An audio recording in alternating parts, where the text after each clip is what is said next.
So hello and welcome on study. आज हम study करने जा रहे हैं सर्वेइंग सब्जेक्ट का new chapter that is tacheometric survey, जिसमें हम पढ़ेंगे उसकी डेफिनेशन, उसका objective, working process of tacheometry. So start करते हैं टैकोमेट्री की डेफिनेशन के साथ आज का लेक्चर। सो ये है tacheometry. Tacheometry is a branch of surveying in which the horizontal and vertical distance are determined by angular observations. So tacheometry में हम क्या करते हैं, बाकी सर्वे की तरह हॉरिजॉन्टल और वर्टिकल डिस्टेंस को मेजर करने के लिए हम टैकोमेट्री का यूज करते हैं, बट की हॉरिजॉन्टल और वर्टिकल डिस्टेंस जब हम मेजर करते हैं तो हम इसे एंगुलर ऑब्जर्वेशन के अंडर करते हैं, क्योंकि जब भी हम एंगल के थ्रू कोई भी ऑब्जर्वेशन लेते हैं तो वहां पर ज्यादा एक्यूरेसी आती है, और अगर वहां पर एंगल कोई बन रहा हो तो हमें पता चलता है कि कितना एरर्स वहां पर आ रहा है। सो एरर को रिड्यूस करने के लिए और बाकी प्रॉब्लम्स को ओवरकम करने के लिए हम टैकोमेट्री का यूज करते हैं। टैकोमेट्री का बेनिफिट एक तो ये है कि हॉरिजॉन्टल डिस्टेंस को भी मेजर करता है और वर्टिकल डिस्टेंस को भी मेजर करता है। अब इसे एग्जांपल लेके समझते हैं। सो टैकोमेट्री में हम रिड्यूस लेवल या फिर एलिवेशन को फाइंड आउट करते हैं। मीन सी लेवल से हमारे ऑब्जेक्ट की कितनी हाइट है, वो कितनी हाइट पर प्रेजेंट है, उसे फाइंड आउट करते हैं। उसका हॉरिजॉन्टल डिस्टेंस मेजर करते हैं, वर्टिकल डिस्टेंस मेजर करते हैं।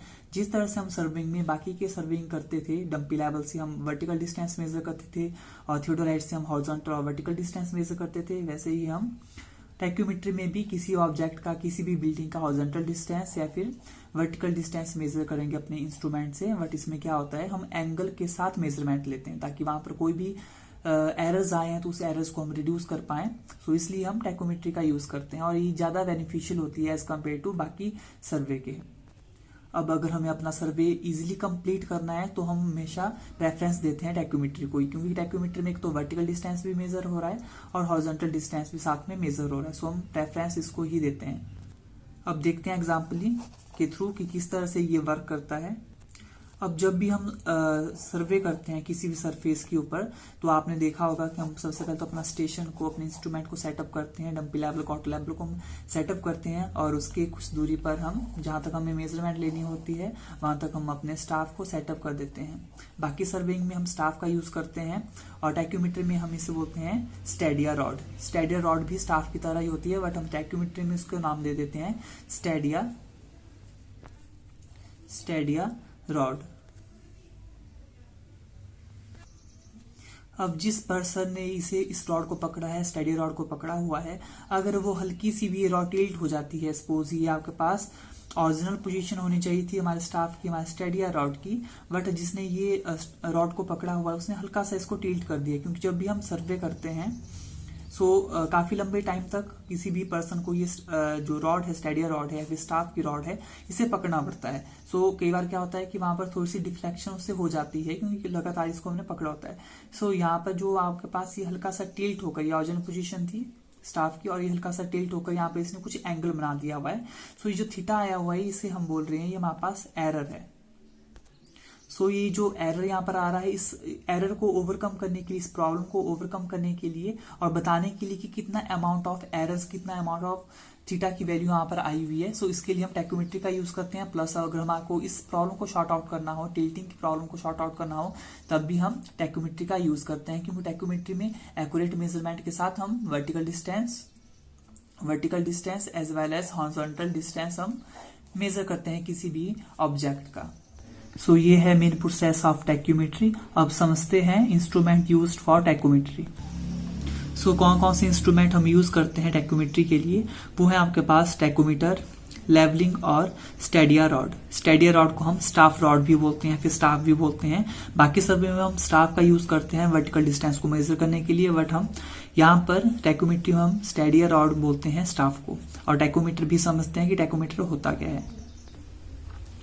जो टैकोमीटर है वो एक स्पेशल टाइप का थियोडोलाइट है, मतलब ये थियोडोलाइट की तरह ही होता है टैकोमीटर। इसमें क्या होता है कि आपके पास क्रॉस हेयर्स होते हैं, जिस तरह से आपके पास थियोडोलाइट में क्रॉस हेयर्स होते थे। जब आप थियोडोलाइट आपने देखा होगा, उसमें जो हम लेंस का यूज करते हैं और उस लेंस से जब हम अपने स्टाफ रॉड को देखते हैं तो उस लेंस में आपको कुछ इस तरह का क्रॉस हेयर्स आपको देखने को मिलता है, और जहां पर आपका ये क्रॉस हेयर्स बनता है उस पॉइंट को हम स्टाफ की रीडिंग पे नोट डाउन कर देते हैं। जो भी हमारे स्टाफ पे जो रीडिंग बनी होती है, क्रॉस हेयर्स बनता है जहां पर हमारा स्टाफ के ऊपर, उस रीडिंग को हम इस लेंस के थ्रू मेजर कर देते हैं। और टैकोमेट्री में भी ऐसा ही होता है, बट डिफरेंस ये है कि इन केस ऑफ टैकोमेट्री आपके पास 3 क्रॉस हेयर्स बनते हैं। जो लेंस होता है, जब आप लेंस पे देखते हो अपने स्टेडिया रॉड्स को, तो वहां पर आपके पास 3 क्रॉस हेयर्स बनते हैं। इस तरह से 3 हॉरिजॉन्टल लाइंस बनती है। बट आपने देखा होगा जब हमारे पास थियोडोलाइट होता था वहां पर हमारे पास एक ही क्रॉस हेयर्स बनता है, बट टेकोमीटर में आपके पास 3 क्रॉस हेयर्स बनती है, मतलब 3 हॉरिजॉन्टल लाइंस बनती हैं और एक आपके पास वर्टिकल लाइंस बनती हैं। सो यही डिफरेंस है आपके पास थियोडोलाइट में और टेकोमीटर में। और ये है टेकोमीटर में टेलीस्कोप का इंटरनल स्ट्रक्चर, जहां पर आपके पास 3 क्रॉस हेयर्स बन रहे हैं, 1 2 3। यहाँ पर आपके पास देखिए 3 हॉरिजॉन्टल लाइंस बन रही है, 1 2 3, और एक आपके पास वर्टिकल लाइन बन रही है। सो हमको यहाँ पर टेकोमीटर में क्या करना पड़ेगा, 3 स्टाफ रीडिंग लेनी पड़ती है। और नॉर्मली हम वैसे थियोडोलाइट में एक ही स्टाफ रीडिंग लेते हैं, एक ही क्रॉस हेयर्स, क्योंकि वहां पर बनता है। अब यहाँ पर 3 क्रॉस हेयर्स बन रहे हैं, 1 2 और 3 प्लस, मतलब 3 प्लस यहाँ पे बन रहे हैं, तो आपको 3 स्टाफ रीडिंग लेनी पड़ेगी। सो ये है इंस्ट्रूमेंट जो आपके टेकोमीटर में यूज होंगे। Now next important topic is working process of tacheometry. Tacheometry किस तरह से वर्क करती है। सो सबसे पहले तो ये कि नॉर्मल जो थियोडोलाइट होता है उसमें जो टेलीस्कोप होता है उसमें जो क्रॉस हेयर्स बनता है वहां पर एक सिंगल क्रॉस हेयर्स बनता है, जिसके थ्रू आप रीडिंग भी लेते हो स्टाफ पर। बट टेक्यूमेट्री की बात हो रही है तो टेक्यूमेट्री में आपके पास, जैसे कि मैंने आपको बताया कि वहां पर 3 क्रॉस हेयर्स बनेंगे, 1 प्लस 2 प्लस 3 प्लस, इस तरह से 3 प्लस के साइंस बन रहे हैं। सो इस तरह का इंटरफेस आपको देखने को मिलता है जब आप टेलीस्कोप से देखते हो स्टेडिया रॉड्स को। सो ये जो अपर प्लस साइन है, फिर अपर हॉरिजॉन्टल लाइन है, इसे हम बोलते हैं स्टेडिया हेयर। उसके बाद जो ये सेंटर लाइन बन रही है, जो लॉन्ग लाइन है और प्लस का साइन भी बन रहा है, और सेंटर लाइन को हम बोलते हैं क्रॉस हेयर्स या फिर एक्सियल हेयर्स। अगेन जो आपके पास लास्ट साइन है, हॉरिजॉन्टल लाइन है, उसे हम बोलते हैं अगेन स्टेडिया हेयर्स। सो इसे हम बोलते हैं अपर स्टेडिया हेयर्स, ये आपके पास लोअर स्टेडिया हेयर्स, और जो बीच का स्टेडिया हेयर्स है उसको हम क्रॉस हेयर्स या फिर एक्सियल हेयर्स बोलते हैं इन केस ऑफ टेक्यूमीटर। सो ये है नॉर्मल थियोडोलाइट और ये आपके पास टेकोमीटर का इंटरफेस जो कि आपको टेलीस्कोप में देखने को मिलेगा।